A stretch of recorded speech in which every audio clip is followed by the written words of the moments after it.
warahmatullahi wabarakatuh. Sebelumnya perkenalkan, saya Srestari dengan NIM C1L024025. Di sini saya akan memaparkan mengenai media pembelajaran yang saya buat. Jadi teman-teman tahu nggak sih apa itu media pembelajaran?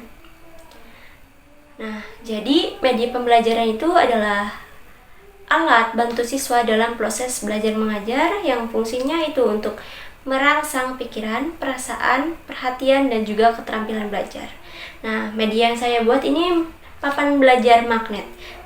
Jadi teman-teman tahu nggak sih apa itu papan belajar magnet?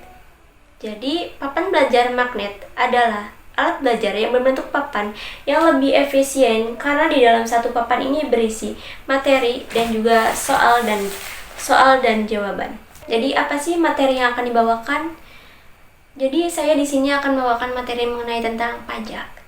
Jadi sudah tidak asing lagi dengan pajak. Secara umum, pajak adalah iuran wajib yang harus dibayarkan oleh rakyat, baik individu maupun badan usaha, kepada negara berdasarkan undang-undang. Pembayar ini bersifat memaksa dan juga tidak memberikan imbalan dan secara langsung atau manfaat secara langsung yang bisa dirasakan seketika oleh pembayaran pajak. Jadi kenapa sih alasan saya memilih materi pajak? Jadi alasan saya memilih materi pajak adalah untuk memberi pengetahuan kepada siswa mengenai tentang materi pajak, ciri-ciri pajak, fungsi pajak, jenis pajak, dan juga rumus perhitungan pajak. Selain itu, pajak juga memiliki nilai edukatif yang luas, tidak hanya berkaitan dengan pengetahuan ekonomi, tetapi juga dengan pembentukan karakter siswa sebagai warga negara yang bertanggung jawab. Selain itu, materi pajak ini mendukung media pembelajaran yang saya buat dengan tujuan untuk menjawab kebutuhan pembelajaran ekonomi yang tidak hanya menyampaikan informasi, tetapi juga mengaktifkan peran siswa dalam proses berpikir dan berinteraksi. Selanjutnya ada ciri-ciri pajak. Jadi, pajak itu wajib dibayar oleh setiap warga negara yang memenuhi syarat. Jadi pajak itu wajib bagi seluruh negara yang memenuhi syarat. Yang kedua itu tidak ada imbalan langsung. Jadi pajak biasanya itu untuk keperluan negara seperti infrastruktur, mungkin pendidikan dan lain-lain, dan dipungut berdasarkan undang-undang untuk kepentingan negara dan masyarakat. Yang selanjutnya itu ada fungsi pajak. Jadi fungsi pajak yang pertama itu ada fungsi anggaran. Jadi pajak itu sebagai penerimaan negara. Yang kedua itu ada fungsi mengatur. Jadi pajak itu mengatur perekonomian. Yang ketiga itu ada fungsi stabilitas atau menjaga kestabilan ekonomi.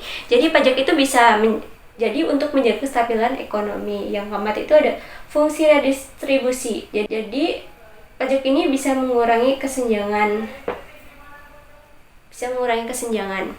Selanjutnya ada jenis-jenis pajak. Yang pertama berdasarkan lembaga pemungutan pajak. Jadi yang pertama itu ada pajak pusat yang terdiri dari PPH, PPN, PPNBM, dan lain-lain. Selanjutnya ada pajak daerah yang terdiri dari pajak kendaraan, hotel, dan lain-lain. Selanjutnya berdasarkan sifat pajak langsung. Contohnya itu pajak langsung PPH, pajak tidak langsung PPN. Lalu ada berdasarkan subjek dan objeknya.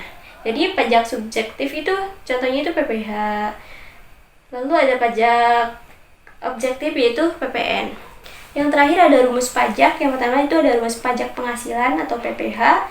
PPH terutang sama dengan penghasilan kena pajak dikali tarif progresif. Yang kedua ada rumus pajak pertambahan nilai atau PPN. Yang ketiga ada rumus pajak penjualan atas berdasarkan barang mewah atau PPNBM. PPNBM sama dengan DPP dikali tarif PPNBM. Selanjutnya itu ada rumus pajak kendaraan bermotor. PKB sama dengan NJKB dan tarif. Nah, jadi setelah saya menjelaskan materi, nantinya saya akan membagi beberapa kelompok untuk menjawab atau mencocokkan pertanyaan yang di sini yang sudah ada di papan. Jadi nantinya saya akan membagi beberapa kelompok terdiri dari 4 atau 5 orang. Lalu setiap kelompok untuk tahap awal akan dikasih kesempatan maju dengan menjawab pertanyaan lisan seputar pajak dengan sistem perwakilan. Lalu yang menjawab dengan pertanyaan tepat akan dikasih poin dan bisa lanjut ke tahap selanjutnya, yaitu mencocokkan jawaban dengan soal yang ada di papan. Lalu jika tahap awal tidak bisa menjawab atau jawabannya salah, maka tidak bisa lanjut ke tahap selanjutnya, itu curi poin. Jika ingin masuk ke tahap selanjutnya, harus bisa menyelesaikan atau menjawab soal perwakilan terlebih dahulu.